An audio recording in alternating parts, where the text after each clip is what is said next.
ഒരു 5 വർഷം മുമ്പ് കരുണയുടെ വർഷം ആഘോഷിച്ചപ്പോൾ നമ്മളൊക്കെ ഈ കരുണയെക്കുറിച്ച് ഒരുപാട് ധ്യാനിക്കുകയും പ്രാർത്ഥിക്കുകയും ചെയ്തതാണ്. നമ്മുടെയൊക്കെ ദേവാലയങ്ങളിൽ കരുണ തോന്നണമേ, എന്നിൽ അലിവ് തോന്നണമേ എന്ന് നമ്മളൊക്കെ വളരെ കാര്യമായിട്ട് ദൈവസന്നിധിയിൽ പ്രാർത്ഥിച്ചതാണ്. ഒരുപാട് പ്രബോധനങ്ങൾ നമുക്ക് കിട്ടിയതാണ് ദൈവകരുണയെക്കുറിച്ച്. അതുകൊണ്ട് ഞാൻ അതിനെയൊക്കെ തൽക്കാലം സെറ്റ് അസൈഡ്, തൽക്കാലത്തേക്കൊന്ന് മാറ്റി വെച്ചിട്ട് വളരെ ലളിതമായിട്ട് ചിന്തിക്കാൻ തീരുമാനിച്ചു.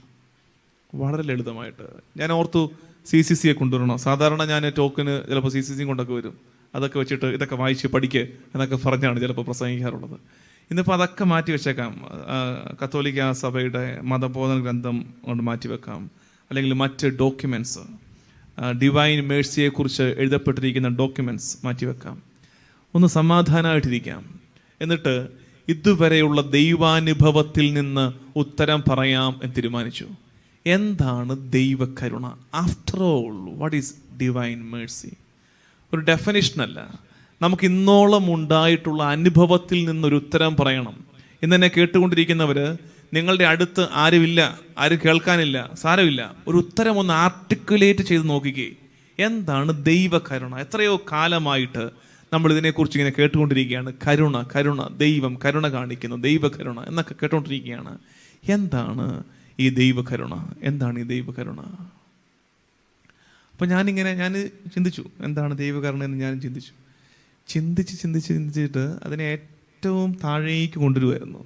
അതിൻ്റെ എല്ലാ എന്നാ പറയണ്ടേ, അതിൻ്റെ ആടയാഭരണങ്ങളെയും അതിൻ്റെ എല്ലാ പകിട്ടിനെയും എടുത്ത് മാറ്റിവെച്ച് ഓരോന്നായിട്ട് ഡീകൺസ്ട്രക്ഷൻ എന്ന് പറയും ഫിലോസഫിയിൽ, ഓരോന്നായിട്ട് ഇങ്ങനെ അടർത്തി മാറ്റുന്നത്.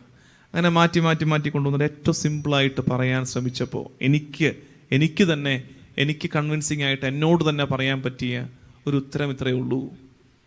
ദൈവത്തിന് എന്നോടുള്ള ആറ്റിറ്റ്യൂഡാണ് ദൈവകരുണ. അതായത് എനിക്ക് ഒരാളെ കാണുമ്പോൾ അവനോട് എനിക്കൊരു ആറ്റിറ്റ്യൂഡില്ല, എനിക്കൊരു മനോഭാവം, അവനോടൊരു എൻ്റെ എക്സ്പ്രഷൻ്റെ രീതി.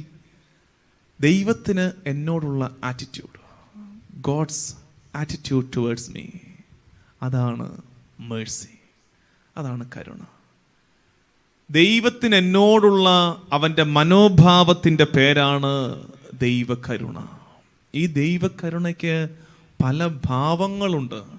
എന്നോടുള്ള അവൻ്റെ ആറ്റിറ്റ്യൂഡ് അവൻ എക്സ്പ്രസ് ചെയ്യുന്നത്, ദൈവം ആവിഷ്കരിക്കുന്നത് പല രീതികളിലാണ്. അതിനെയാണ് നമ്മൾ ധ്യാനിച്ചെടുത്ത് ഈ ദൈവകരുണ ആത്യന്തികമായിട്ട്, അതായത് ദൈവകരുണയെക്കുറിച്ചുള്ള ധ്യാനം നമ്മളെ ആത്യന്തികമായിട്ട് നയിക്കാൻ പോകുന്നത് ദൈവസ്നേഹത്തിലേക്കാണ്. ഈ റൂട്ട് മനസ്സിലാക്കി വെക്കണേ. ദൈവം എന്നോട് കരുണ കാണിക്കുന്നു എന്ന ധ്യാനം, അതൊരു ധ്യാന വിഷയമാണ്. അതായത് ഒരു പ്രസംഗ വിഷയമല്ലത്, ഇത് പ്രത്യേകം മനസ്സിലാക്കണേ. ദൈവം എന്നോട് കരുണ കാണിക്കുന്നു എന്നത് ഒരു പ്രസംഗ വിഷയമല്ല, അത് പ്രസംഗ വിഷയമായി പോയി എന്നതാണ് അപകടം. ദൈവം എന്നോട് കരുണ കാണിക്കുന്നു എന്നത് എനിക്കും നിനക്കുമുള്ള ധ്യാന വിഷയമാണ്. അതിങ്ങനെ ഒറ്റയ്ക്കിരുന്ന് ധ്യാനിക്കേണ്ട വിഷയമാണ്. എൻ്റെ പൊന്നു കർത്താവേ, നീ എന്നോട് കരുണ കാണിക്കുന്നല്ലോ. എന്നിട്ട് അതിൻ്റെ അടുത്ത പടിയായിട്ട് നടക്കേണ്ടത്, oh Jesus I love you. ദൈവസ്നേഹത്തിൽ നമ്മൾ നിറയണം, ദൈവത്തോടുള്ള സ്നേഹത്തിൽ. ഞാനിവിടെ നമ്മൾ ഒരു ടെക്സ്റ്റായിട്ട് എടുത്ത് ചിന്തിക്കാൻ പോകുന്നത് ലൂക്കായുടെ സുവിശേഷം 15 അധ്യായം. ലൂക്കായുടെ സുവിശേഷം 15 അധ്യായം എന്ന് പറയുമ്പോഴേ നിങ്ങളുടെ മനസ്സിലേക്ക് ഓടി എത്തണം, എന്താണ് ലൂക്കായുടെ സുവിശേഷം 15 അധ്യായത്തിൽ? ലൂക്കായുടെ സുവിശേഷം 15 അധ്യായത്തിൽ 3 നഷ്ടപ്പെടലുകളുടെ കഥയാണ്. ഈശോ പറഞ്ഞ 3 ഉപമകളാണ് ലൂക്കായുടെ സുവിശേഷം 15 അധ്യായം. ഏതാണത്? ഒന്നാമത് കാണാതായ ആടിൻ്റെ ഉപമ, രണ്ടാമത് കാണാതായ നാണയത്തിൻ്റെ ഉപമ, മൂന്നാമത്തത് കാണാതായ മക്കളുടെ ഉപമ, ധൂർത്തപുത്രൻ്റെ ഉപമ എന്ന് നമ്മൾ വിളിക്കും. പക്ഷെ ഈ രീതിയിൽ, അതായത് ബാക്കി 2 ഉപമകളുടെയും തലക്കെട്ട് കാണാതായ ആടിൻ്റെ ഉപമ, കാണാതായ നാണയത്തിൻ്റെ ഉപമ, അതിനോട് ചേർത്താണ് എഴുതുന്നതെങ്കിൽ അടുത്ത് എഴുതേണ്ടത് കാണാതായ മക്കളുടെ ഉപമ എന്നാണ്. അപ്പം നിങ്ങൾ ചോദിക്കും, അതെന്നാച്ചോ പ്ലൂറൽ വന്നത്? ഒരുത്തനല്ലേ ഉള്ളൂ ഇട്ടിട്ട് പോയത്. ധൂർത്തപുത്രൻ്റെ ഉപമയെന്നല്ലേ നമ്മൾ പറയാറുള്ളത്. ഒരുത്തനല്ലേ ഉള്ളൂ. ആര് പറഞ്ഞു? രണ്ടും പോയി, രണ്ടും അപ്പന് നഷ്ടപ്പെട്ടതാണ്. അത് നമുക്ക് മനസ്സിലാവും. കാണാതായ ആടിൻ്റെ ഉപമ. ഈ 3 ഉപമകളെ നമ്മൾ വളരെ ലളിതമായിട്ടൊന്ന് മനസ്സിലാക്കാൻ പോവാണ്. നിങ്ങൾ എൻ്റെ കൂടെ നിന്നാൽ മതി. വളരെ സിമ്പിളാണിത്, നമുക്ക് ഒരുമിച്ച് ധ്യാനിച്ചെടുക്കാം. ഇതിൻ്റെ ഗുണം എന്താണെന്ന് വെച്ചാൽ, ഇങ്ങനെ ധ്യാനിച്ച് നമ്മൾ സുവിശേഷം വെച്ച് വലിയ കനഗംഭീര വാക്കുകളിലേക്ക് ഇപ്പോൾ ചാടിക്കയറി ഞാൻ പോകുന്നില്ല. നമുക്കതിനെ ഏറ്റവും സിംപ്ലിഫൈ ചെയ്തിട്ട് ഞാൻ പറഞ്ഞു, ഒരു കാര്യം ഞങ്ങളുടെ മനസ്സിലൊന്ന് പതിയണ കർത്താവേ എന്നുള്ള പ്രാർത്ഥനയോടെ ഇരുന്നാൽ മതി. ഈ 3 ഉപമകളെ നമ്മളൊന്ന് അനലൈസ് ചെയ്യാൻ പോവാണ്. ഒന്നാമത്തത് കാണാതായ ആടിൻ്റെ ഉപമ. ആടിനെ നഷ്ടപ്പെട്ടത് എവിടെയാണ്? ആടിനെ നഷ്ടപ്പെട്ടത് ആലയ്ക്കു വെളിയിലാണ്. ആടിനെ നഷ്ടപ്പെട്ടത് ആലയ്ക്കു വെളിയിലാണ്. ഇടയൻ്റെ ആലയുണ്ട്, ഈ ആടിനുള്ള കൂട്. നമ്മുടെ ഇവിടുത്തെ കണക്കത്തെ പലകടിച്ച ആട്ടിൻകൂടല്ല. അത് ഈ കുട്ടനാട്ടിലോട്ട് ചെന്നാൽ ഇങ്ങനെ താറാവിനെ കയറ്റാൻ വേണ്ടിയിട്ട് ഇങ്ങനെ ചുറ്റും വലയടിച്ചിട്ട് ഇതിനകത്തോട്ട് കയറ്റും. അതുപോലത്തെ അതിന് സമാനമായ ഒന്നാണ് ഈ ആല എന്ന് പറയുന്നത്, ഇടയൻ്റെ ആല. അതിങ്ങനെ ഒരുപാട് ഏരിയ കവർ ചെയ്യുന്ന, അതിന് പുറത്തേക്കാണ് ആട് നഷ്ടപ്പെട്ടു പോയത്. അപ്പോൾ ആട് നഷ്ടപ്പെട്ടത് ആലയ്ക്കു വെളിയിൽ. രണ്ടാമത്തത് നാണയം നഷ്ടപ്പെട്ടതോ? നാണയം നഷ്ടപ്പെട്ടത് ഭവനത്തിൻ്റെ ഉള്ളിൽ. ഭവനത്തിൻ്റെ ഉള്ളിൽ, വീടിനകത്തുണ്ട്. വീടിനകത്തുണ്ട്, പുറത്തോട്ടൊന്നും പോയിട്ടില്ല, വീടിനകത്തുണ്ട്. മറ്റേത് ആടോ? ആട് വീടിന് പുറത്തേക്ക് പോയി. പക്ഷെ രണ്ടും നഷ്ടപ്പെട്ടു. ഒരെണ്ണത്തിനെ നഷ്ടപ്പെട്ടത് വീടിന് പുറത്ത്, ആലയ്ക്ക് പുറത്താണെങ്കിൽ നാണയത്തെ നഷ്ടപ്പെട്ടത് വീടിനകത്ത്. വീടിനകത്ത് ഉണ്ട്, നഷ്ടപ്പെട്ടു പോയി. ഇനിയാണ് മൂന്നാമത്തത്. എന്ത്? നഷ്ടപ്പെട്ട മക്കളുടെ ഉപമ. കാണാതെ പോയ മക്കളുടെ ഉപമ. ഈ മുമ്പ് പറഞ്ഞ 2 ഉപമകൾ ഇവിടെ ആവർത്തിക്കപ്പെടുകയാണ്. കാണാതായ ആടിൻ്റെ ഉപമയിൽ ആടിനെ ആലയ്ക്കു വെളിയിൽ നഷ്ടപ്പെട്ടെങ്കിൽ, ഈ കഥയിൽ ഇളയ മകനെ നഷ്ടപ്പെടുന്നത് എവിടെയാണ്? ആലയ്ക്കു വെളിയിൽ, ഇടയൻ്റെ ആലയ്ക്കു വെളിയിൽ. വീടിന് പുറത്തേക്ക് ഒരുത്തൻ നഷ്ടപ്പെട്ടങ്ങ് ഇറങ്ങിപ്പോവാണ്. നാണയം വീടിനകത്തുണ്ട്, പക്ഷെ കാണാനില്ല, നഷ്ടപ്പെട്ടു പോയി. അതുപോലെയാണ് മൂത്ത പുത്രൻ. വീടിനകത്തുണ്ട്, അവൻ അപ്പന് വേണ്ടി മാട് പണിയുന്നത് പോലെ പണിയെടുക്കുന്നുണ്ട്. അപ്പനെ വിട്ടോ, അവൻ്റെ ഭവനം വിട്ടോ അവൻ എങ്ങോട്ടും പോയിട്ടില്ല. പക്ഷേ നഷ്ടപ്പെട്ടു പോയി അപ്പൻ അവനെ. വീടിനകത്തുണ്ടെന്നേ ഉള്ളൂ. അവന് അപ്പൻ്റെ മനസ്സറിയാൻ പറ്റുന്നില്ല, അപ്പൻ്റെ സന്തോഷത്തിൽ പങ്കുപറ്റാൻ പറ്റുന്നില്ല. വീടിനകത്തുണ്ടായിട്ടും നഷ്ടപ്പെട്ടു പോകുന്നത്. നമ്മൾ ഇതിനകത്ത് എവിടെങ്കിലുമൊക്കെ ഉണ്ട്. നമ്മൾ ഇതിനകത്ത് എവിടെങ്കിലുമൊക്കെ ഉണ്ട്. ആ നമ്മളോട് ദൈവം എടുക്കുന്ന നിലപാടിൻ്റെ പേരാണ് കരുണ. അപ്പോൾ അത് മനസ്സിലാക്കണമെങ്കിൽ ആദ്യം നമ്മളെ തന്നെ ലൊക്കേറ്റ് ചെയ്യണം. ഞാൻ എവിടെയാണ് നഷ്ടപ്പെട്ടിരിക്കുന്നത്? ഇതിനകത്ത് ഏത് നഷ്ടപ്പെടലിൻ്റെ രീതിയിലാണ്? അതായത് ഇതിനകത്ത് ഏറ്റവും വേഴ്സ്റ്റ് നഷ്ടപ്പെടൽ എന്ന് പറഞ്ഞാൽ എന്തല്ലോ? നാണയമാണ്. എന്താ കാര്യം എന്ന് വെച്ചാൽ, ധൂർത്തപുത്രൻ പടിയിറങ്ങിപ്പോയവൻ തിരിച്ചു കയറി വന്നോളൂ, അവനെ ഒന്ന് കയറ്റിയാൽ മതി അകത്തോട്ട്. ആടെന്താ മെച്ചം? ആട് പുറത്ത് നഷ്ടപ്പെട്ടു, പക്ഷെ ആടിൻ്റെ കരച്ചില് ഇടയന് വഴി കാട്ടും. ഏതെങ്കിലും ഒരു മുൾച്ചെടിക്കാട്ടിൽ കൊമ്പുടക്കി കിടന്നിട്ട് അവിടെ കിടന്ന് വേദനയോടെ നിലവിളിക്കുന്ന ആടിൻ്റെ തേങ്ങലുകൾ ഇടയന് വഴി കാട്ടും. പക്ഷെ നാണയമോ? ഒന്നുമില്ല, ഒരനക്കമില്ല, ഒരു സൈൻ പോലും ഇല്ല എവിടെങ്കിലും ഉണ്ടെന്നുള്ളതിൻ്റെ. അപ്പം എക്സ്ട്രാ എഫേർട്ട് എടുത്ത് തേടി ചെന്നാലേ നാണയത്തെ കണ്ടെത്താൻ പറ്റൂ. അതുകൊണ്ടാണ് നാണയം കണ്ടെത്താൻ ശ്രമിച്ച സ്ത്രീ അവൾ വിളക്ക് കൊളുത്തി വെച്ച് ചൂലെടുത്ത് അടിച്ചു വാരി തപ്പിയെടുത്തു എന്ന് പറയുന്നത്. അപ്പോൾ ഞാൻ ചിലപ്പോൾ ഒരു നാണയം പോലെ മൃതനായി കിടക്കുകയാണ്, എവിടെ ഒന്ന് അനങ്ങാൻ പോലും ശേഷിയില്ലാതെ. ഇത് നമ്മൾക്ക് സംഭവിക്കാവുന്ന, ഞാൻ പറഞ്ഞില്ല, ഏറ്റവും വേഴ്സ്റ്റ് സിറ്റുവേഷനാണ്. ഞാൻ അകപ്പെട്ടിരിക്കുന്ന പാപക്കെണിയെക്കുറിച്ച് നിലവിളിക്കാൻ പോലും ആകാതെ, ഒരു തേങ്ങൽ ഉയർത്താൻ പോലും ആകാതെ, എവിടെയോ പൂർണ്ണമായും ബന്ധനസ്ഥനായി ഒന്ന് അനങ്ങാൻ പോലും ശേഷിയില്ലാതെ കിടക്കുന്ന അവസ്ഥ. അവിടേക്ക് ദൈവം എന്നെ തേടി വരുന്നതാണ് അവൻ്റെ കരുണ. ചിലപ്പോൾ അങ്ങനെ ഉണ്ടെന്നേ, ചിലപ്പോൾ അങ്ങനെ ഉണ്ട്. നമുക്കറിയാം, എന്നിൽ നിന്നും ഒരു പോസിറ്റീവായിട്ട് ഒന്നും സംഭവിക്കാൻ ഇനി ഇല്ല എന്ന് തോന്നിയിരിക്കുന്ന നേരത്ത്, എന്നിൽ ഇനി നന്മ ബാക്കിയില്ല, എന്നിൽ ഇനി വെട്ടം ബാക്കിയില്ല എന്ന് തോന്നുന്ന നേരത്ത് പോലും നമ്മളെ തേടി ഒരു കരമെത്തും. നമ്മളെ തേടി ഒരു കരമെത്തും. എല്ലാം അങ്ങനെ അവസാനിച്ചുവെന്ന് കരുതരുതേ എന്ന് ഓർമ്മപ്പെടുത്തിക്കൊണ്ട് ഒരു കരമെത്തും. അതാണ് ഈ വിളക്ക് കൊളുത്തി അടിച്ചുവാരിയെടുക്കുന്ന ദൈവകരുണയുടെ ശൈലി. ദൈവം ആ കരുണ ആക്ച്വലൈസ് ചെയ്യുന്നത് ദൈവത്തിൻ്റെ മനുഷ്യരിലൂടെ ആയിരിക്കാം. അത് ആരുമാകാം. ഒരു പുരോഹിതനാകാം, ഒരു സന്യാസിനിയാകാം, ഒരു ഗുരുവാകാം, ഒരപ്പനാകാം, ഒരമ്മയാകാം, ഒരു കൂടപ്പിറപ്പാകാം, ഒരു സുഹൃത്താകാം. ദൈവം ആ കരുണ നമ്മളിലേക്ക് എത്തിക്കുകയാണ്. ഇത് നമ്മളിങ്ങനെ തന്നെ മനസ്സിലാക്കണം. എന്നെങ്കിലും ഇരുട്ടത്ത്, ജീവിതത്തിൻ്റെ ഒരു ഇരുട്ടിൻ്റെ ഘട്ടത്തിൽ ഇങ്ങനെ അനങ്ങാൻ ശേഷിയില്ലാതെ, ഒരു നന്മ പോലും എന്നിലൂടെ സംഭവിക്കാൻ കഴിയാത്ത വിധം എന്നിൽ പാപം അക്യുമുലേറ്റ് ചെയ്ത് കിടക്കുന്ന ഒരു സാഹചര്യത്തിൽ പോലും എന്നെ തേടി ഒരാൾ വരുന്നുണ്ടെങ്കിൽ, ദൈവം ഒരാളെ അയക്കുന്നുണ്ടെങ്കിൽ, ദൈവാനുഭവം എന്നെ തേടി വരുന്നുണ്ടെങ്കിൽ, ദൈവകരുണ എന്നിലേക്ക് എത്തുകയാണെന്ന് തിരിച്ചറിയണം. ഇടയൻ തേടിയെത്തുന്ന രണ്ടാമത്തെ രംഗം. ഞാൻ ഈ പീഠാനുഭവ വാരമൊക്കെ വരുമ്പം പ്രത്യേകം ധ്യാനിക്കുന്ന ഒരു ചിത്രമാണത്. എൻ്റെ മനസ്സിൽ എന്നോ കടന്നു കയറിയ, എന്നെ വല്ലാണ്ട് ഉലച്ച, എൻ്റെ ചങ്കിലെപ്പോഴും കൊണ്ടു നടക്കുന്ന ഒരു രംഗമുണ്ട്, ഒരു ചിത്രമുണ്ട്. അതിങ്ങനെയാണ്: ഒരാട് ഒരു കുറ്റിക്കാട്ടിൽ ഉടക്കിക്കിടക്കുന്നു.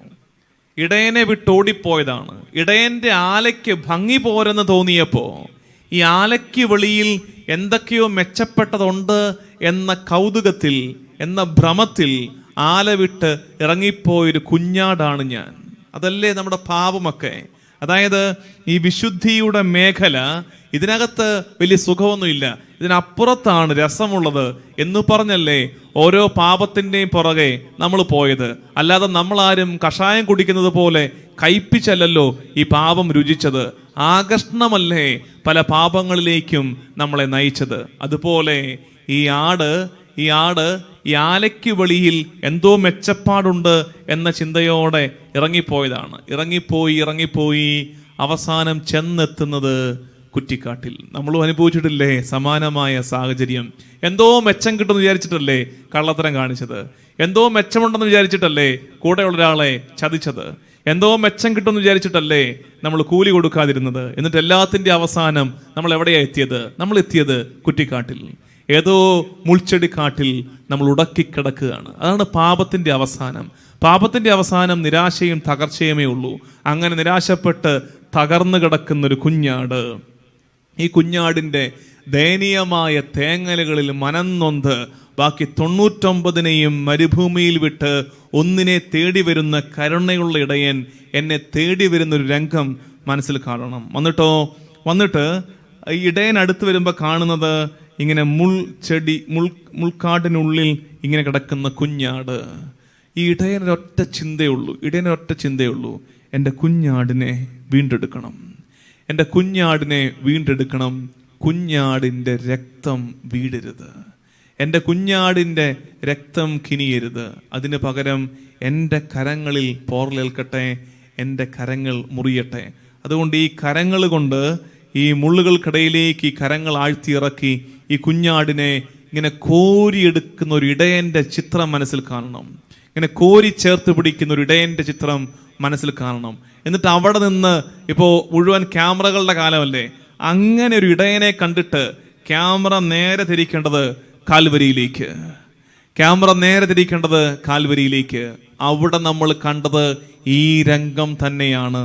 ഏതോ പാപത്തിന്റെ മുൾച്ചെടി കാട്ടുകളിൽ കൊമ്പുടക്കി കിടക്കുന്ന, ദേഹമുടക്കി കിടക്കുന്ന മനുഷ്യകുലത്തെ ഇടയൻ തീരുമാനിക്കുകയാണ്: എൻ്റെ കരങ്ങൾ മുറിയട്ടെ, എൻ്റെ ഉടല് തകർക്കപ്പെടട്ടെ, എൻ്റെ പാർശ്വം പിളർക്കപ്പെടട്ടെ, ഞാൻ കോരിയെടുക്കാമെന്ന് പറഞ്ഞൊരു ഇടയൻ കോരിയെടുത്തതാണ് കാൽവരിയിൽ സംഭവിച്ചത്. ദൈവകരുണ എനിക്ക് വേണ്ടി തകർക്കപ്പെടുന്ന, എനിക്ക് വേണ്ടി മുറിവേൽക്കപ്പെടുന്ന ഒരു ദൈവകരുണയുടെ ദൃഷ്ടാന്തമാണ് ഈ തേടി വരുന്ന നല്ല ഇടയൻ, കാണാതെ പോയ ആടിൻ്റെ ഉപമയിൽ. അത് തന്നെയാണ് നമ്മൾ കാൽവരിയിൽ കാണുന്നതും.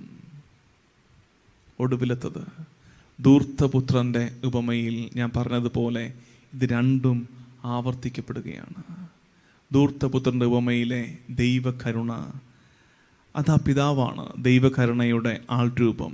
ആ പിതാവ് ആ സ്ത്രീ ചെയ്തതുപോലെ ഭയങ്കര എഫേർട്ട് എടുത്ത് തിരി തെളിച്ചു വെച്ച് ചൂലെടുത്ത് അടിച്ചുവാരി തപ്പുന്നില്ല പടിയിറങ്ങിപ്പോയവനെ.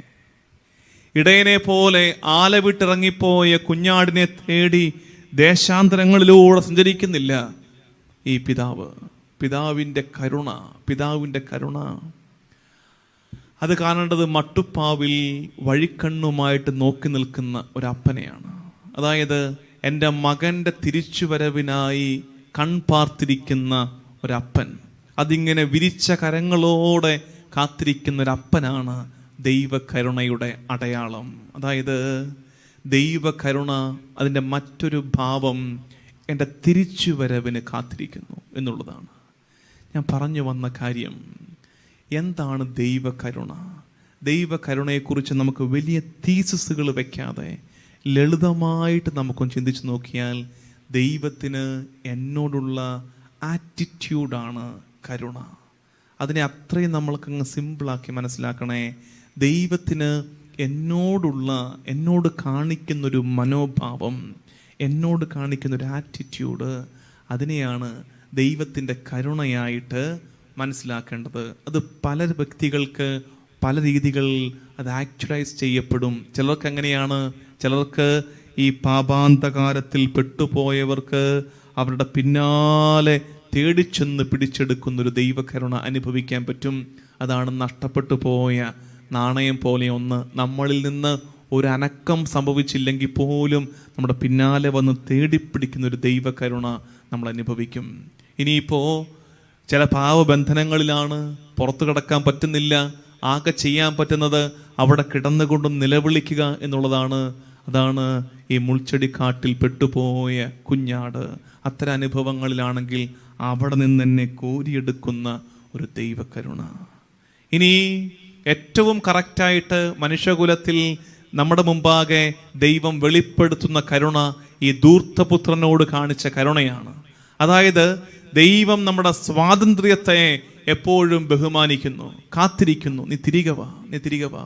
ജോയൽ പ്രവാചകന്റെ പുസ്തകത്തിന്റെ 2-ാം അധ്യായം 12-ാം വാക്യത്തിൽ നമ്മൾ കാണുന്നില്ലേ? കർത്താവ് അരുളി ചെയ്യുന്നു, ഇപ്പോഴെങ്കിലും അറ്റ്ലീസ്റ്റ് നൗ, ഇപ്പോഴെങ്കിലും ഉപവാസത്തോടും വിലാപത്തോടും നെടുവീർപ്പോടും കൂടെ നിങ്ങൾ പൂർണ്ണ ഹൃദയത്തോടെ എൻ്റെ അടുക്കലേക്ക് മടങ്ങി വരുവിൻ. ഈ തിരിച്ചുവരവിന് കാത്തിരിക്കുന്ന ഒരു ദൈവകരുണ. പ്രിയമുള്ള ദൈവജനമേ, ഈ ദൈവകരുണയെ ഇങ്ങനെ ധ്യാനിച്ച് മനസ്സിൽ സൂക്ഷിക്കണേ. എന്നോടുള്ള കർത്താവിൻ്റെ നിലപാടാണ്.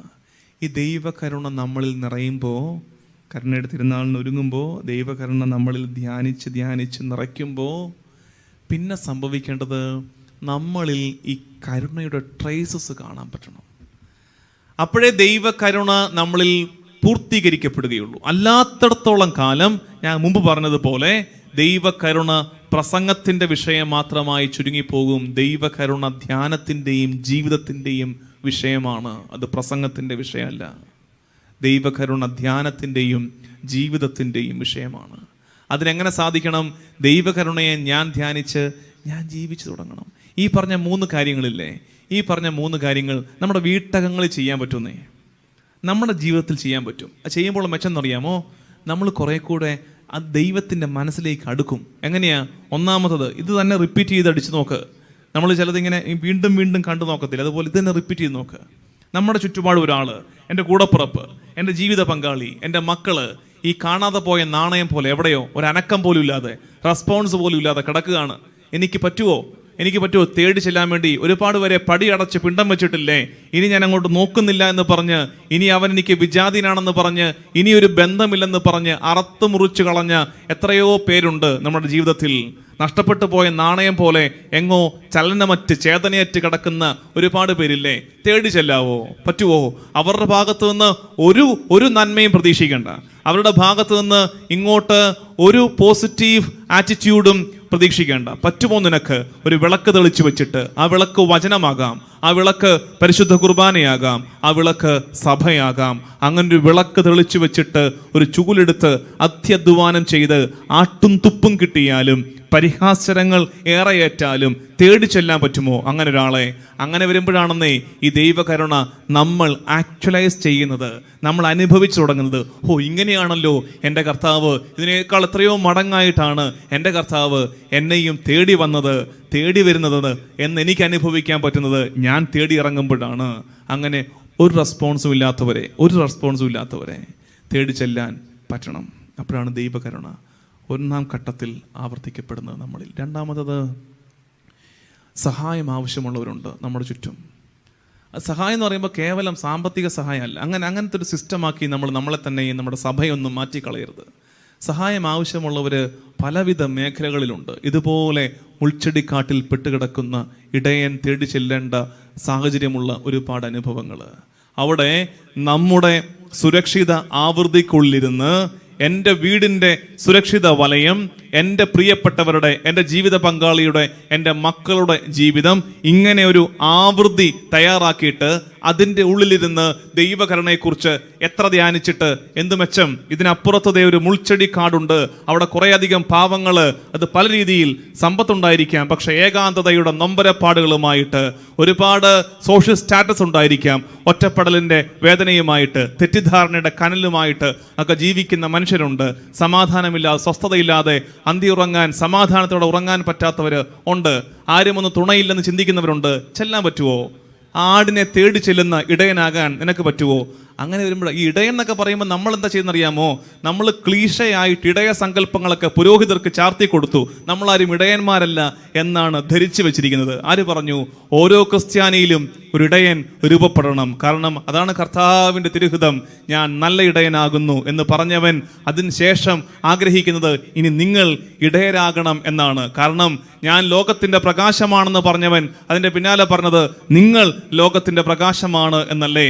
അപ്പോൾ ഈശോ എങ്ങനെയായിരുന്നോ അതൊക്കെ ആവർത്തിക്കാൻ വിളിക്കപ്പെട്ടവനാണ് ഓരോ ക്രിസ്ത്യാനിയും. അപ്പൊ ദൈവകരുണയുടെ ഭാവങ്ങളെ നമ്മുടെ ജീവിതത്തിൽ നമ്മൾ എപ്രകാരം ജീവിച്ചു തുടങ്ങുന്നുവോ അതിനനുസരിച്ചാണ് ദൈവകരുണ നമ്മളിലും ആഴപ്പെടുന്നത്. ധൂർത്തപുത്രന്റെ ഉപമയിലെ അപ്പൻ ഇനിയിപ്പോ വിളക്ക് കത്തിച്ച് വെച്ച് ചൂലെടുക്കാനുള്ള ആവതൊന്നും ഇല്ലച്ചോ, ഞങ്ങൾക്ക് അങ്ങനൊന്നും ഇറങ്ങാനുള്ള ആവതില്ല. അല്ലെങ്കിൽ തന്നെ ഞങ്ങൾ അങ്ങോട്ട് ചെല്ലുമ്പോഴേക്കും മുഖം വെട്ടിച്ചെടുത്ത് പോകുന്നതിനെ പിന്നെ തേടി പിടിക്കാനെന്നുള്ള അതിന് മാത്രമൊന്നും ഞങ്ങളൊന്നും ക്രിസ്തുഷ്യന്മാരല്ല. വേണ്ട, സാരമില്ല, പോട്ടെ. രണ്ടാമത്തത്, ഉൾച്ചെടി കാട് തപ്പിപ്പോകാനും വയ്യ. വേണ്ട, പോട്ടെ, സാരമില്ല. ഒടുവിലത്തെ ഒരു ചാൻസ് ഉണ്ട് ദൈവകരുണ ജീവിക്കാൻ. ഒന്നും ചെയ്യണ്ടെന്ന് വിരിച്ച കരങ്ങളുമായിട്ട് നിൽക്കാവോ? അത്രയും ചെയ്യാമോ? വിരിച്ച കരങ്ങളായിട്ട് നിൽക്കാമോ? ആരൊക്കെയോ തിരികെ വരാൻ ആഗ്രഹിക്കുന്നുണ്ട്. പടിയിറങ്ങിപ്പോയ മക്കളോ, എന്നോ മുറിഞ്ഞു പോയ ദാമ്പത്യത്തിൻ്റെ സൗന്ദര്യം, കൂടപ്പുറപ്പുകൾ, ആരൊക്കെയോ തിരിച്ചു വരാൻ ആഗ്രഹിക്കുന്നുണ്ട്. അവർക്ക് തിരിച്ചു വരാൻ ഭയം എന്തെന്നറിയാമോ? നീ ഇപ്പോഴും കൈകെട്ട് നിൽക്കുന്നു, പുറം തിരിഞ്ഞു നിൽക്കുന്നു എന്നുള്ളതാണ്. ഒരു നല്ല ജസ്റ്റർ, ദൈവകരുണയുടെ ഒരു ജസ്റ്റർ പറ്റുമോ? ഇത്രയും മതി. വിരിച്ച കരങ്ങളോടെ നിന്നു കൊടുക്കാമോ? പടിയിറങ്ങിപ്പോയ ആർക്കൊക്കെയോ തിരിച്ചു വരണമെന്ന് ആഗ്രഹമുണ്ട്. നമ്മുടെ കുടുംബത്തിലേക്കും, എന്തിന്, നമ്മുടെ സഭയിലേക്ക് പോലും പലരും തിരിച്ചു വരാൻ മടിക്കുന്നത് വിരിച്ച കരങ്ങളുമായിട്ട് ആരും നിൽപ്പില്ല. നമ്മളൊക്കെ നിൽക്കുന്നത് വിധിവാക്യം ഉച്ചരിക്കാൻ വേണ്ടിയിട്ടാണ്. അത് ദൈവകരുണയുടെ അടയാളമല്ല. ദൈവകരുണയുടെ അടയാളം വിരിച്ച കരങ്ങളുമായിട്ട് ഇടറിപ്പോയവൻ കയറി വരുമ്പോൾ അവനെ കൊണ്ട് അവൻ്റെ പാപസങ്കീർത്തനം മുഴുവൻ ചെല്ലാൻ പോലും അവസരം കൊടുക്കാതെ അതിനു മുമ്പേ അവനെ ചേർത്ത് പിടിച്ചിട്ട് പോട്ടടാ സാരമില്ലെന്ന് പറഞ്ഞ് അവന് നഷ്ടപ്പെട്ടു പോയതൊക്കെ അവനെ അണിയിക്കുന്നതാണ് ദൈവകരുണ. പറ്റുമോ ഇത്? നമ്മളെ ചതിച്ച് പടിയിറങ്ങിപ്പോയവനെ തിരിച്ച് സ്വീകരിക്കാൻ പറ്റുമോ? നമ്മുടെ സ്വത്ത് കവർന്നെടുത്തിട്ട് പോയവനെ, നമ്മളെക്കുറിച്ച് അപവാദം പറഞ്ഞിട്ട് ഇറങ്ങിപ്പോയവനെ, നമ്മളെ തകർത്ത് കളഞ്ഞവനെ, ചവിട്ടി അരച്ചവനെ ഒക്കെ തിരികെ ആ പഴയ ബന്ധത്തിലേക്ക് സ്വീകരിക്കാൻ പറ്റുമോ?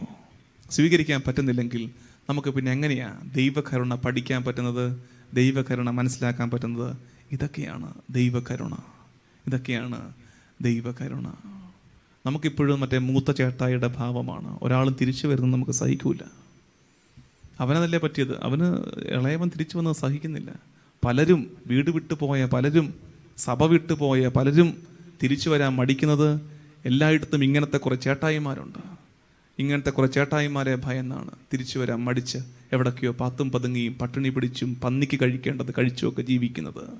ഒരപ്പനുണ്ടായിരുന്നെങ്കിൽ മട്ടുപ്പാവിൽ എല്ലാ കുടുംബത്തിലും, എല്ലാ ഇടവകയിലും, എല്ലാ സമൂഹത്തിലും ഒരപ്പനുണ്ടായിരുന്നെങ്കിൽ പൂർവ്വകാലത്തിൻ്റെ വീഴ്ചകളെ ഒരു നോട്ടം കൊണ്ടുപോലും ഓർമ്മിപ്പിക്കാതെ കരുണയുള്ള കണ്ണുമായി ഒരപ്പൻ വിരിച്ച കരങ്ങളുമായി കാത്തു നിന്നിരുന്നെങ്കിൽ അതാണ് കരുണയുടെ ഏറ്റവും വലിയ അടയാളം. ഇത് നമുക്ക് പ്രാക്ടിക്കൽ ലൈഫിൽ വർക്കൗട്ട് ചെയ്യാൻ പറ്റും. ഭർത്താവിന് ഇടറിപ്പോയി കാണും, ദാമ്പത്യ വിശുദ്ധിയിൽ വിശ്വസ്തതയിൽ ഇടറിപ്പോയി കാണും, ദുശീലങ്ങളേറെ ഉണ്ടാകും. ശരിയാണെന്നേ. അപ്പോൾ തിരിച്ചു വരുമ്പോൾ ഭാര്യയ്ക്ക് പറ്റുമോ ഇങ്ങനെ നിന്ന് കൊടുക്കാൻ? നമ്മൾ നിൽക്കും ഇങ്ങനെ, പക്ഷെ ഒരു കയ്യിൽ ഒരു തവിയും ഇപ്പുറത്തെ കയ്യിൽ കത്തിയും കാണും. വാടോ മനുഷ്യ എന്ന് പറഞ്ഞിട്ടായിരിക്കും നിൽക്കുന്നത്. വിരിച്ച കരങ്ങളോടെ ചേർത്ത് പിടിക്കാൻ പറ്റുമോ ഇടറിപ്പോയവരെ? ദൈവകരുണയുടെ ആവിഷ്കാരമാണത്. പ്രിയമുള്ള ദൈവജനമേ, ഈ ദൈവകരുണയെ നമ്മൾ കുറെ കൂടെ ആഴത്തിൽ കൗദാശികമായി അനുഭവിക്കുന്ന ഇടമാണ് കുമ്പസാരക്കൂട്. കുമ്പസാരക്കൂട്ടിലേക്ക് ചെല്ലുമ്പോൾ കാണേണ്ടത്, നമ്മൾ മനസ്സിൽ വിഷ്വലൈസ് ചെയ്യേണ്ടത്, ആ ധൂർത്തപുത്രന്റെ കഥയിൽ ഞാൻ എപ്പോഴും പറഞ്ഞുകൊണ്ടിരിക്കുന്നത് പോലെ മട്ടുപ്പാവിൽ വിരിച്ച കരളോടുന്നൊരു അപ്പനില്ലേ, അങ്ങനെ ഒരു അപ്പൻ ദാ കുമ്പസാരക്കൂട്ടിൽ നിൽപ്പുണ്ട്. ആ കാഴ്ച കണ്ടിട്ട് വേണം കുമ്പസാരക്കൂട്ടിലേക്ക് ചെല്ലാൻ. അവിടെയാണ് ദൈവകരുണ നമുക്ക് വാരിക്കോരി വിളമ്പി ലഭിക്കുന്നത്. അപ്പോൾ കുമ്പസാരക്കൂടിനെ സ്നേഹിക്കുക എന്നുള്ളതാണ് ദൈവകരുണയെ അനുഭവിക്കാനുള്ള ഏറ്റവും നല്ല മാർഗം. നിർഭാഗ്യവശാൽ കുമ്പസാരക്കൂടിനെ കരുണയുടെ കൂടാരമായി തിരിച്ചറിയാനോ അതിനെ സ്നേഹത്തോടെ ചേർത്ത് പിടിക്കാനോ നമുക്ക് പറ്റുന്നില്ല എന്നുള്ളതാണ് ഈ കാലഘട്ടത്തിൻ്റെ അപകടം. ഇടവകയിലൊക്കെ ധ്യാനിപ്പിക്കാൻ പോകുമ്പോൾ, കുമ്പസാരത്തിന് ഒരുക്കുമ്പോൾ ഞാൻ വളരെ വേദനയോടും ദേഷ്യത്തോടും ഒക്കെ പറയുന്നൊരു കാര്യമുണ്ട്. കുമ്പസാരക്കൂടിനെ നമ്മൾ നാശമാക്കിക്കൊണ്ടിരിക്കുകയാണ്. കുമ്പസാരത്തിൻ്റെ ഗൗരവത്തെ മനസ്സിലാക്കാതെ, അതിൻ്റെ സുഹൃതത്തെ മനസ്സിലാക്കാതെ നമ്മളിതിനെ നാശമാക്കിക്കൊണ്ടിരിക്കുകയാണ്. അതുകൊണ്ടാണ് വല്ലവനുമൊക്കെ ന്യൂസ് അവറിൽ ഇരുന്ന് ചർച്ച ചെയ്യുന്നത്, കത്തോലിക്ക സഭയിൽ കുമ്പസാരം വേണോ വേണ്ടയോ. അവനാരാണിത് ചർച്ച ചെയ്യാൻ വേണ്ടിയിട്ട്? ആ അവസ്ഥ ഉണ്ടാക്കിയത് നമ്മളാണ്, കത്തോലിക്കര് തന്നെയാണ്. കുമ്പസാരത്തിൻ്റെ സുഹൃതത്തെ മനസ്സിലാക്കാതെ അതിനെ ചീത്തയാക്കി കളഞ്ഞു. കള്ളക്കുമ്പസാരങ്ങൾ നടത്തി. നമ്മൾ കള്ളക്കുമ്പസാരങ്ങൾ നടത്തിയെന്നൊക്കെ ഞാനിങ്ങനെ പച്ചയ്ക്ക് പറയുമ്പോൾ നിങ്ങൾ പുരികം ചുളിക്കും. എൻ്റെ അച്ചോ, ഞങ്ങളൊക്കെ നല്ല ഒന്നാന്തരം ക്രിസ്ത്യാനികളാണ്, ഞങ്ങളങ്ങനെ കള്ളക്കുമ്പസാരങ്ങൾ നടത്താറൊന്നുമില്ല. ചുമ്മാ ഞങ്ങളെക്കുറിച്ച് ആവശ്യമില്ലാത്ത അപവാദമൊന്നും പറയരുത്. കുറച്ചൊക്കെ കുഴപ്പങ്ങളൊക്കെ ഉണ്ടെന്ന് പറഞ്ഞാലും കള്ളക്കുമ്പസാരങ്ങൾ നടത്താൻ മാത്രമൊന്നും ഞങ്ങൾക്ക് ധൈര്യമൊന്നുമില്ല, അതുകൊണ്ട് ഞങ്ങൾ ചെയ്യില്ല. പ്രിയമുള്ളവരെ, നമ്മുടെ കുമ്പസാരങ്ങളൊക്കെ കള്ളത്തരങ്ങളായിട്ട് മാറിപ്പോവാണ്. 2 സൂചന ഞാൻ പറയാം, എപ്പോഴും പറയാറുള്ളതാണ്. ഈ പറഞ്ഞ കണക്ക് ഇടവക ധ്യാനത്തിനൊക്കെ ഒരുക്കുമ്പോൾ 2 സൂചനകൾ പറയാം നമ്മുടെ കുമ്പസാരങ്ങൾ കള്ളക്കുമ്പസാരങ്ങളായിട്ട് പോകുന്നത്. ഒന്നാമത്തെ സൂചന, നമ്മുടെ കയ്യിൽ കുമ്പസാരിക്കാൻ പോകുമ്പോൾ ഉണ്ടല്ലോ ഒരു സ്ഥിരം ലിസ്റ്റ് ഇരിപ്പുണ്ട്. നമ്മുടെയൊക്കെ കയ്യിൽ കുമ്പസാരത്തിന് ഒരു സ്ഥിരം ലിസ്റ്റ് ഇരിപ്പുണ്ട്. അത് കയ്യിലൊരു പേപ്പറും കൊണ്ട് പോകുന്നോ ഇല്ലയോ എന്നുള്ളതല്ല, മറിച്ച് ചെല്ലുന്നു, മുട്ടുകുത്തുന്നു, പറയുന്നത് മാതാപിതാക്കളെ ബഹുമാനിക്കാതിരുന്നിട്ടുണ്ട്, കള്ളം പറഞ്ഞിട്ടുണ്ട്, ചീത്ത വിളിച്ചിട്ടുണ്ട്, ചീത്തക്കാരും ചിന്തിച്ചിട്ടുണ്ട്. ഇതൊരു പദ്യം ചൊല്ലി കേൾപ്പിക്കുന്നത് പോലെ ക്രമം തെറ്റാതെ ഓർഡറിൽ ഇങ്ങനെ ചൊല്ലി കേൾപ്പിക്കുകയാണ്. ഇതാണ് നമുക്ക് കുമ്പസാരം. ഇതെങ്ങനെ കുമ്പസാരമാകുന്നത്? കാലാകാലങ്ങളായിട്ട് ഒരേ കാര്യങ്ങൾ എണ്ണം തെറ്റാതെ ക്രമം തെറ്റാതെ പറഞ്ഞു കേൾപ്പിക്കുന്ന ചടങ്ങിന്റെ പേരാണോ കുമ്പസാരം? ഇനി അങ്ങനെയാണോ നിങ്ങൾ ധരിച്ചു വെച്ചിരിക്കുന്നത്? അങ്ങനെയാണെങ്കിൽ ഇതാണ് അതിൻ്റെ അപകടം. ദൈവകരുണയെ നമ്മുടെ കാലഘട്ടത്തിന് മനസ്സിലാക്കാൻ കഴിയാതെ പോകുന്നതിൻ്റെ കാരണം മറ്റെങ്ങും തേടേണ്ട, കുമ്പസാരക്കൂട്ടിലേക്ക് ആ ക്യാമറയൊന്ന് തിരിച്ചാൽ മതി. അവിടെയുണ്ട് ഇതിൻ്റെ കാരണം. കുമ്പസാരത്തെ ഹൃദയം കൊണ്ട് ആത്മാവ് കൊണ്ട് അനുഭവിക്കാൻ നമുക്ക് പറ്റുന്നില്ല. ഈ പറഞ്ഞ സ്ഥിരം ലിസ്റ്റാണ്. പദ്യം ചൊല്ലി കേൾപ്പിക്കൽ ചടങ്ങാണ് നടക്കുന്നത്. പണ്ട് സ്കൂളിലൊക്കെ പദ്യം ചൊല്ലി കേൾപ്പിക്കുന്ന പോലെ ഒരു വരി വിടാതെ കൃത്യമായിട്ട് ചൊല്ലി കേൾപ്പിക്കും. മിക്കവാറും ഇത് പണ്ട് കന്യാശ്രീ അമ്മ ആദ്യ കുർബാന സ്വീകരണത്തിന് പഠിപ്പിച്ച ലിസ്റ്റായിരിക്കും. ചില പാപങ്ങൾ കേൾക്കുമ്പോൾ അങ്ങനെ തോന്നും നമുക്ക്. 85 വയസ്സുള്ള വല്യമ്മച്ചി എന്ന് കുമ്പസാരിക്കുകയാണ്, മാതാപിതാക്കളെ ബഹുമാനിക്കാതിരുന്നിട്ടുണ്ട്. ആ പഞ്ചായത്തിൽ ഇനി അതിനേക്കാൾ മൂത്താരുമില്ല. എന്നാൽ അമ്മച്ചിയുടെ ആദ്യത്തെ പാപം മാതാപിതാക്കളെ ബഹുമാനിക്കാതിരുന്നുണ്ട്. കാരണം എന്താ? ഇത് പറഞ്ഞാലേ ബാക്കിയുള്ളത് ഇങ്ങോട്ട് വരത്തുള്ളൂ. ആ ഓർഡർ തെറ്റും. ഇത് പറഞ്ഞാലേ ആ ഫ്ലോ അങ്ങോട്ട് കിട്ടത്തുള്ളൂ. അതുകൊണ്ട് ഇതിങ്ങനെ ആക്കി വെച്ചിരിക്കുകയാണ്. ചിലർ വന്നിട്ട് കുമ്പസാരിക്കും, മാതാപിതാക്കളെ ബഹുമാനിക്കാതിരുന്നിട്ടുണ്ട്, കള്ളം പറഞ്ഞിട്ടുണ്ട്, മോഷ്ടിച്ചിട്ടുണ്ട്, ചീത്ത വിളിച്ചിട്ടുണ്ട്. അപ്പം ഞാൻ പറഞ്ഞു, നിർത്തിക്കേ. മോഷ്ടിച്ചിട്ടുണ്ടെന്ന് പറഞ്ഞില്ലേ? എന്താ മോഷ്ടിച്ചിട്ടുള്ളത്? ആ ശരിയാണല്ലോ, എന്താ മോഷ്ടിച്ച്? ഒന്നും മോഷ്ടിച്ചില്ല. ഒന്നും മോഷ്ടിച്ചൊന്നുമില്ല, ഇരിക്കട്ടെ. ഇനിയും ബോണസ് ആയിട്ട് അതിൻ്റെ പേര് കർത്താവിന് ശിക്ഷയൊന്നും വേണ്ട, നമുക്ക് ചിലവൊന്നുമില്ല, നമുക്ക് ചെയ്യാതൊന്നുമില്ല, പിന്നെ ഇരിക്കട്ടെ. അതിനകത്ത് ലിസ്റ്റിലുണ്ട്, കഴിഞ്ഞ 2 ആഴ്ചയായിട്ടും ഒന്നും മോഷ്ടിച്ചില്ല എന്ന് വെച്ചുകൊണ്ട് നമുക്ക് തന്നെ നഷ്ടം, ഇരുന്നോട്ടെ, പറഞ്ഞോട്ടെ. ഇതിനകത്ത് എവിടെയാണ് ആത്മാർത്ഥതയുള്ളത്? ഇതിനകത്ത് എവിടെയാണ് ആത്മാർത്ഥതയുള്ളത്? അതുകൊണ്ട് ഞാൻ പറഞ്ഞത്, കള്ളക്കുമ്പസാരങ്ങൾ എന്ന് പറയുമ്പോൾ നമ്മൾ വിചാരിക്കുന്നത് എന്തോ കുമ്പസാര കൂട്ടി പോയി മഹാപാതകം ചെയ്യുന്ന, അങ്ങനല്ല. ആത്മാർത്ഥത കുറവാണ്. കുമ്പസാരത്തിനെ ഗൗരവത്തോടെ എടുക്കാൻ പറ്റുന്നില്ല എന്നുള്ളതാണ്. ഈ കരുണയെ മനസ്സിലാക്കി ശരിക്കും ഹൃദയം തകർന്ന് മനസ്സ് നുറുങ്ങി കണ്ണു നിറഞ്ഞ് അപ്പാ വീണുപോയി അപ്പാ എന്ന് പറഞ്ഞ് നിലവിളിക്കേണ്ട സ്ഥലമല്ലേ കുമ്പസാരക്കൂട്? അവിടെയല്ലേ ആ അപ്പൻ ഇങ്ങനെ ചേർത്ത് പിടിക്കുന്നതും പോട്ട മോനെ സാരമില്ല എന്നുള്ളത്. നമുക്ക് ആ അനുഭവം കിട്ടാത്തത് ആത്മാർത്ഥത കുറവുകൊണ്ടാണ്. 2ാമത്തെ ലക്ഷണം പറയാം, കുമ്പസാരങ്ങൾ കള്ളക്കുമ്പസാരങ്ങളായിട്ട് പോകുന്നത്. നമുക്ക് പാപങ്ങളൊക്കെ അച്ഛനോട് പറയുകയും വേണം, പക്ഷെ അച്ഛനൊന്നും മനസ്സിലാക്കാനും പാടില്ല. താൻ അടുത്ത കുമ്പസാരക്കൂട്ടിലെ അടുത്ത കപടതയാണ്. പാപങ്ങളൊക്കെ അച്ഛനോട് പറയണം, അതങ്ങനെ മറച്ചു പിടിക്കാനുള്ള ധൈര്യമില്ല നമുക്ക്, അത് തെറ്റല്ലേ. അതുകൊണ്ട് പാപങ്ങൾ പറയും, പക്ഷേ അച്ഛനൊന്നും മനസ്സിലാകാത്ത രീതിയിൽ ആ പാപങ്ങളെ എടുത്തൊന്ന് കഴുകി കുളിപ്പിച്ച് നന്നായിട്ട് തോർത്തി കണ്ണെഴുതി പൊട്ട് തൊട്ട് പൗഡറൊക്കെ ഇട്ട് വേറൊരു സാധനമായിട്ട് പറയും. ഇത് കേൾക്കുന്ന അച്ഛൻ ഇതിപ്പോൾ എന്താ ഐറ്റം ഒന്നും മനസ്സിലായിട്ടില്ല അച്ഛന്. അച്ഛൻ പിന്നെ പറയും പോട്ട സാരമില്ല, ഇനി പാപങ്ങൾ ചെയ്യരുത്, 2 സ്വർഗ്ഗസ്നാതാവ് ചെല്ലിയാൽ മതി, പോട്ട സാരമില്ല. തിരിച്ചു വരുന്ന വഴിക്ക് നമ്മൾ മനസ്സിൽ പറയുകയാണ് അച്ഛനെ പറ്റിച്ച്. ആരെ പറ്റിച്ചു? അച്ഛനെ അല്ല പറ്റിച്ചത്, നമ്മളെ തന്നെ കബളിപ്പിക്കുകയായിരുന്നു. നമ്മുടെ മുഖംമൂടികളുടെ എണ്ണം കൂടുകയായിരുന്നു. എന്തിനാണിത്? ഞാൻ അതുകൊണ്ട് പറയാറുണ്ട്, നല്ല നേരോടെ നെറിയോടെ കുമ്പസാരിക്കാൻ പറ്റുന്നില്ല അങ്ങോട്ട് പോകരുത്. എന്തിനാണ് വെറുതെ കുമ്പസാരക്കൂടിനെ വ്യഭിചരിക്കുന്നത്, നാശമാക്കുന്നത്? അവിടെ പോയിട്ട് ഈ ദൈവകരുണ നിറഞ്ഞ് തുളുമ്പുന്ന ഇടമല്ലേ. ഇത്രയും കാലം കുമ്പസാരിച്ചിട്ടല്ലെങ്കിൽ അത് കിട്ടുന്നില്ലെങ്കിൽ നമ്മളെക്കുറിച്ച് തന്നെ ചിന്തിക്കേണ്ട. നമ്മുടെ പ്രശ്നം അറിയാമോ? നമ്മൾ ഈ ടൈപ്പ് കുമ്പസാരം നടത്തിയിട്ട് പറയും കുമ്പസാരം കൊണ്ടൊന്നും ഒരു മെച്ചമില്ല. എടവേ നീ എന്നതാ കുമ്പസാരിച്ചേ, എങ്ങനെയാ കുമ്പസാരിച്ചത്? അതാദ്യം ചോദിക്കുക. ചില കുമ്പസാരക്കൂട്ടി പോയാലും സ്വന്തം പാവം പറയാൻ നേരമില്ല.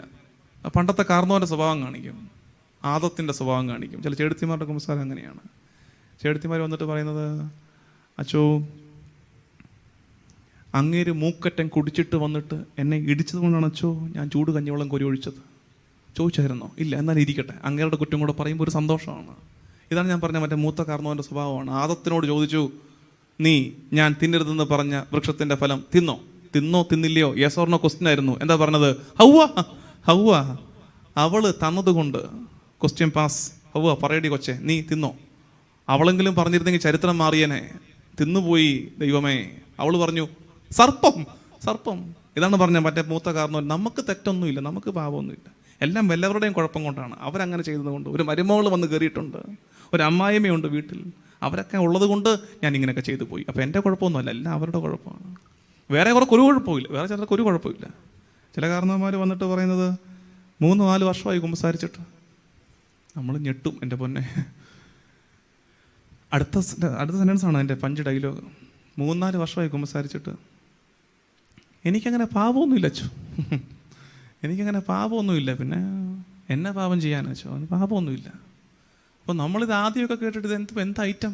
ചേട്ടൻ ഒന്നെങ്കിൽ പുണ്യവാനാണ്, കുമ്പസാരക്കൂട്ടിൽ നിന്ന് മാതാവിനെ കറക്കി വിട്ടിട്ട് ചേട്ടനെ കയറ്റി ഇരുത്തണം. 3 വർഷമായിട്ട് ചേട്ടൻ പാപം ചെയ്തില്ലെങ്കിൽ പിന്നെ മണ്ണിലൂടെ നടക്കാൻ പാടില്ല, കുമ്പസാരക്കൂട്ടിലിരിക്കേണ്ട, അല്ല നമ്മുടെ രൂപക്കൂടിലിരിക്കേണ്ട ആളാണ്. പിന്നെ നമ്മൾ ചോദിക്കാൻ തുടങ്ങി, ചേട്ടാ ഭാര്യയെ ചീത്ത വിളിച്ചിട്ടുണ്ടോ? ഭാര്യയെ ചീത്ത വിളിക്കാതെ ജീവിക്കാൻ പറ്റുമോ? ചീത്ത വിളിച്ചിട്ടുണ്ട്. ഈ കച്ചവടത്തിൽ കള്ളത്തരങ്ങൾ, അച്ഛാ ഇത് ആരെ കാണിക്കാത്ത കച്ചവടത്തിൽ കള്ളത്തരം? ഞായറാഴ്ച കുർബാന മുടക്കിയിട്ടുണ്ട്, അത്യാവശ്യം വന്നാൽ പിന്നെ മുടക്കാതിരിക്കാൻ പറ്റുമോ? എവിടെയെങ്കിലുമൊക്കെ ഒന്ന് പോകണമെങ്കിൽ. അപ്പോൾ ചോദിച്ചു വരുമ്പോൾ ഒരുമാതിരിപ്പെട്ടതെല്ലാം ചെയ്തിട്ടുണ്ട്, പക്ഷേ ഞാൻ പാപവും ചെയ്തിട്ടില്ല. ഇതാണ് കുഴപ്പം. എൻ്റെ അയോഗ്യത തിരിച്ചറിഞ്ഞ് ഏറ്റുപറയാത്തിടത്തോളം കാലം ദൈവകരുണ അനുഭവിക്കാൻ പറ്റില്ല. ഈ ധൂർത്തപുത്രൻ അവൻ പല ആവർത്തിയും ചിന്തിച്ചു, ഞാൻ പോകും എൻ്റെ അപ്പൻ്റെ അടുത്തോട്ട്, ഞാൻ പറയും അങ്ങേക്കെതിരായും സ്വർഗത്തിനെതിരായും ഞാൻ പാപം ചെയ്തു പോയി, എന്നോട് പൊറുക്കണേ. ഒരുങ്ങുകയാണ് ഇവനിത് പറഞ്ഞ് അവൻ്റെ ഉള്ളിൽ അനുതാപം അണപൊട്ടി ഒഴുകി. എന്നിട്ടാണ് അവൻ പിതാവിൻ്റെ അടുത്ത് എന്ന് പറയുന്നത്. അവിടെയാണ് പിതാവ് അവനെ മുഴുമിപ്പിക്കാൻ സമ്മതിക്കാഞ്ഞത്. കാരണം പിതാവിന് മനസ്സിലായി, ഇതിവൻ പല ആവർത്തി പറഞ്ഞ് അനുതാപത്തിൻ്റെ ആഴൂപമായിട്ടാണ് വന്ന് നിൽക്കുന്നത്. നമ്മളാണെങ്കിലോ എല്ലാം തികച്ചു പറയുന്നുണ്ട്, എല്ലാ പ്രാർത്ഥനയും ചെല്ലുന്നുണ്ട്. പക്ഷെ അനുതാപം ഉള്ളിലെങ്ങും ഇല്ലാത്തത് കൊണ്ട് നമുക്ക് ആ കരുണ അനുഭവിക്കാൻ പറ്റുന്നില്ല. ദൈവജനമേ, ഹല്ലേലൂയ. കരങ്ങൾ വലത് കരം ഒന്ന് ഉയർത്തിപ്പിടിച്ച് ഇരിക്കുന്ന ഇടങ്ങളിൽ നിന്ന് ചെറുതായിട്ടൊന്ന് സ്തുതിച്ച് പ്രാർത്ഥിക്കാം. ഹല്ലേലൂയ. ഈശോയെ നന്ദി. ആരാധന ആരാധന ആരാധന ആരാധന. കർത്താവേ, നിനക്ക് മഹത്വം മഹത്വം മഹത്വം. സർവശക്തനെ ആരാധന. ഹല്ലേലൂയ. ഈശോയെ നന്ദി. ഇന്ന് പറഞ്ഞ കാര്യങ്ങൾ ഇത്രയേ ഉള്ളൂ, ഇത്രേ നമ്മൾ പറഞ്ഞിട്ടുള്ളൂ. ഒന്നാമത് പറഞ്ഞത് എന്താണ് ദൈവകരുണ. ഞാൻ പറഞ്ഞു 5-6 വർഷം മുമ്പ് കരുണയുടെ വർഷം ആഘോഷിച്ചതാണ്. അന്ന് നമ്മൾ കുറേ ചിന്തിച്ചതാണ്. അതൊക്കെ മാറ്റിവെച്ചിട്ട് ഞാൻ സ്വയം ഇരുന്ന് എന്നോട് തന്നെ ചോദിച്ചത് എന്താണ് ദൈവകരുണ. പഠിച്ച ടെക്സ്റ്റ് ബുക്കുകൾ മാറ്റിവെക്ക്, CCC തൽക്കാലത്തേക്കൊന്ന് മാറ്റിവെക്ക്, പ്രബോധനങ്ങളൊന്ന് മാറ്റിവെച്ചിട്ട് നീ തന്നെ പറ എന്താണ് ദൈവകരുണ. ഞാൻ തിരിച്ചറിഞ്ഞത് ദൈവം എന്നെ നോക്കുന്ന രീതി, ദൈവം എന്നോട് കാണിക്കുന്ന ആറ്റിറ്റ്യൂഡ്, അതിൻ്റെ പേരാണ് കരുണ. ചേതനയേറ്റ് കിടക്കുന്ന നാണയമായിട്ട് ഞാനൊരു മൂലയ്ക്ക് കിടക്കുമ്പോൾ എന്നെ തേടി വരുന്ന ദൈവം, മുൾച്ചെടി കാട്ടിൽ പെട്ട് കിടക്കുമ്പോൾ സ്വന്തം കരങ്ങളിൽ മുറിവേറ്റും അവൻ എന്നെ കോരിയെടുക്കുമ്പോൾ ഞാൻ കാണുന്നത് അവൻ്റെ കരുണയാണ്. ഇടറിപ്പോയ ഞാൻ മുടന്തോടെ തിരിച്ചു വരുമ്പോൾ എന്നെ തളർത്താതെ എന്നെ ചേർത്ത് പിടിക്കുന്ന വിരിച്ച കരങ്ങളോടെ കാത്തിരിക്കുന്ന അപ്പൻ ദൈവം, അവൻ്റെ കരുണ എനിക്ക് കാട്ടിത്തരുകയാണ്. അപ്പോൾ ഞാനും ആ കരുണ ജീവിച്ചു തുടങ്ങുമ്പോഴാണ് ആ കരുണ എനിക്ക് കുറേ കൂടെ ആഴത്തിൽ മനസ്സിലാകുന്നത്. ഞാനും തേടിപ്പോകണം ഒരു ചലനം പോലുമില്ലാത്ത നാണയത്തെ, ഞാനും തേടിപ്പോകണം കുഞ്ഞാടിനെ, ഞാനും കാത്തിരിക്കണം ആരൊക്കെയോ തിരിച്ചു വരാനായി. ക്ഷമിച്ച് ക്ഷമിച്ച് പൊറുത്ത് വിരിച്ച കരങ്ങളോടെ ഞാനും കാത്തിരിക്കണം. ഈ കരുണയെ ആഴത്തിൽ അനുഭവിക്കേണ്ട ഇടമാണ് കുമ്പസാരക്കൂട്.